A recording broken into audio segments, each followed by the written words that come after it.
Sports on Air.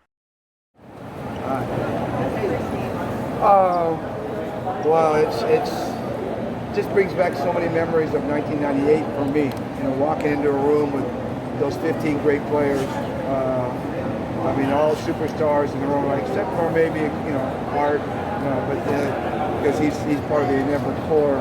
But basically, they're all superstars, and just being around them, having an opportunity to interact with them.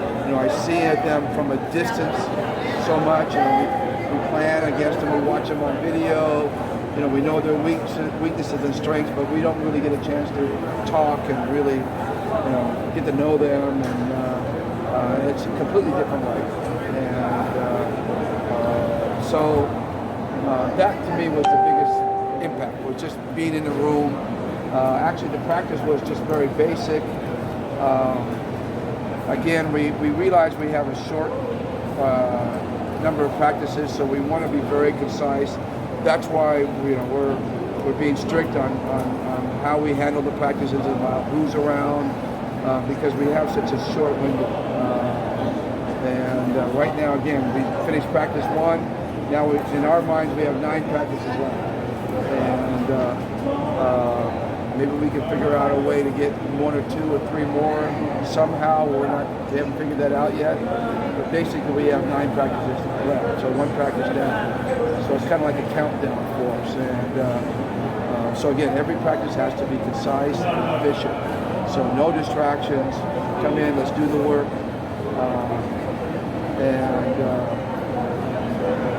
So right now, we just we spent most of our time talking. So we didn't have a lot of court time. So we just ran some basic offense and basic defense, and we're going to continue to do that, and then try to build a foundation and then build from there. It's more complicated than just bringing 15 guys in and having them play. It's more complicated than that. The things I teach are different from. I was telling the players earlier. I was using Ron Jacobs as an example, my old rival back in the 90s. He was a tremendous coach, probably the best coach I ever coached against. But he did things completely different from the way I did things. And he was successful. We had some success. So who was right? Was it the way he did it? Was that the right way, or was it the right way I did it? And you find out there is no right way. It's just that you make sure that you guys are doing it the correct way and together. My mother used to say there's more than one way to skin a cat. And so there's a lot of different ways to coach basketball. So the key is for me to impart my knowledge to these guys and make sure we're all on the same page and all playing the same way. And that is the challenge for me. That's why I keep talking about teaching and learning as being the key. So we're trying to do a kind of a novel approach. We're not going to come here and do shooting drills. Why do shooting drills? They do shooting drills every day with their mother team, so we don't need to do shooting drills. We're not going to do sprints and wind sprints and run it up and down the court. Why? Because they do that in their home team all the time, so we don't need to do that stuff. So really, for us, it's all about mental stuff. Come in and again, teaching and learning. So that's the focus, and that's why we want to come in here and get a full 2 hours. We only get the gym from basically 6 to 8, so we're going to get a full 2 hours in and try to be very concise and efficient, and hopefully continue to build from there. But that's the goal. That's the goal. But we showed them an offense today, and it was like easy peasy for them. I mean, it was so easy for them to figure it out. I was like, oh, geez.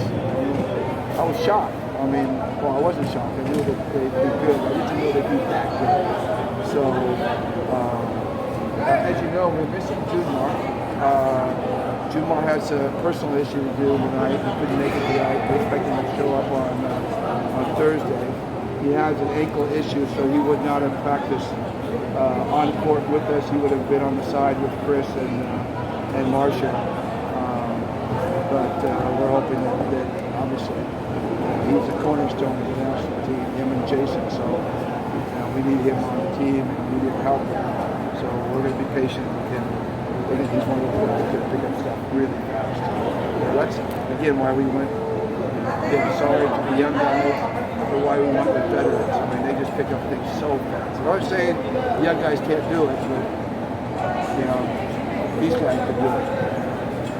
They're very, very, very impressive. Coach, what made you decide to bring in Jason, and how were you able to convince him to come back? Well, I don't think it really took any convincing. Jason loves playing with the national team. I just felt I think he felt that maybe he was, the young guns need to come in and start taking his time, taking his place. And I think that it was kind of a realization for him watching with how much he was missed in that lineup and the leadership and he's still Asia's best guard. And so I think when he was approached again to come in and join us, I think that he's willing to do it. He knows that he can contribute, and he can be a great help, and he can lead this team. I'm just honored that he's here. I'm really, truly honored. I'm excited about coaching him. I've never had a chance to coach him. I almost drafted him back in 2008, whenever it was he was drafted. But Chuck Reyes, dang him, he jumped ahead of us and traded for him. We thought we were going to get him number 5, and he ended up going number 3. So, cursed Chuck Reyes. So I never had a chance to get Jason. Now, for all these years, maybe we can do something. So I'm honored that he's here. Just honored that he's here. I'm honored that he accepted the challenge, and he's a special player.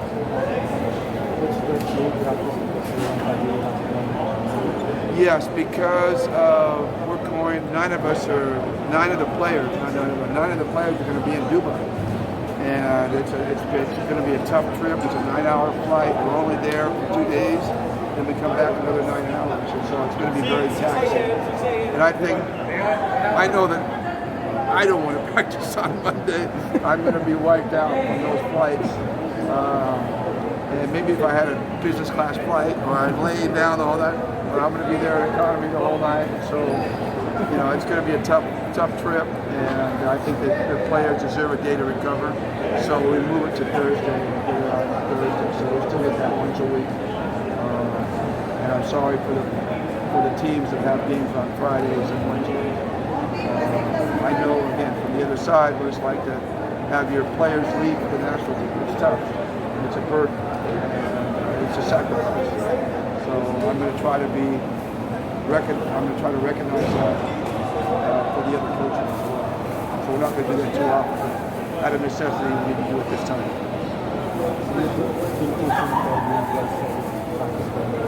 Maybe, we'll see. Again, I think it'll depend on how quickly we're picking up things. We might have a Thursday night game, maybe if we get a practice game, or a Monday night game. We're talking maybe to the ABL to allow them to come in and give us obviously we'd like to play the PBA teams, but they're in the middle of their own things, so we can't ask them. But I think the ABL starts like the second week of November or something like that. So we might be able to get a game in early November, and they have like 3 imports, so it'd be a good chance for us to play them. And, so hopefully we can get one of those in, and the players can figure out a way. Maybe we'll only play maybe a couple quarters or 3 quarters per game instead of a full game. We'll play around with that just to get the guys a chance to play against somebody else rather than themselves. I'm not a scrimmage coach, so we're not going to be in here scrimmaging a lot. We'll be doing a lot of half-court stuff. And again, we're not going to exhaust our guys.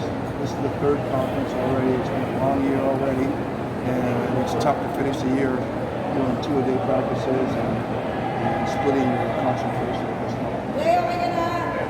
Especially, again, we're all not young guys.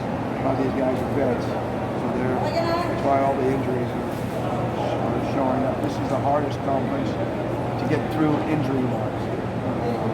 This is where guys start dropping like flies. So we're going to try to keep everybody healthy. Coach, will you still be using the triangle, or making adjustments here? No, we're not using the triangle. We're using triangle concepts. When you talk about the triangle, you talk about the Tex Winter triangle, and the pure triangle. we're playing more of a motion offense. It's easier to teach, it's easier to learn, but it's still a read and react offense like the triangle, so we're going to use concepts of the triangle, but we're going to simplify it a little bit more. And similar to what we run with Alaska right now, which is what we're doing with Alaska right now.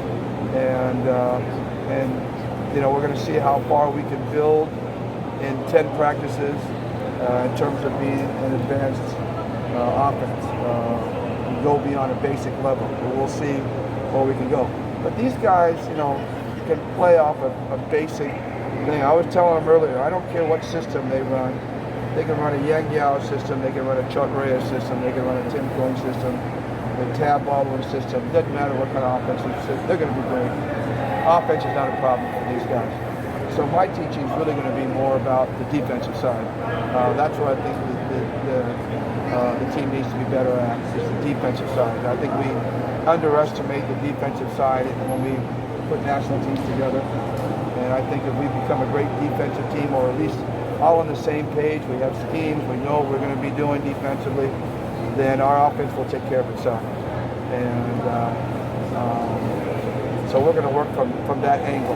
Defense first, and then, again, I think I could roll the ball out, close my eyes, pick out 5 guys from a hat, throw them out there, and they're going to be great offensively.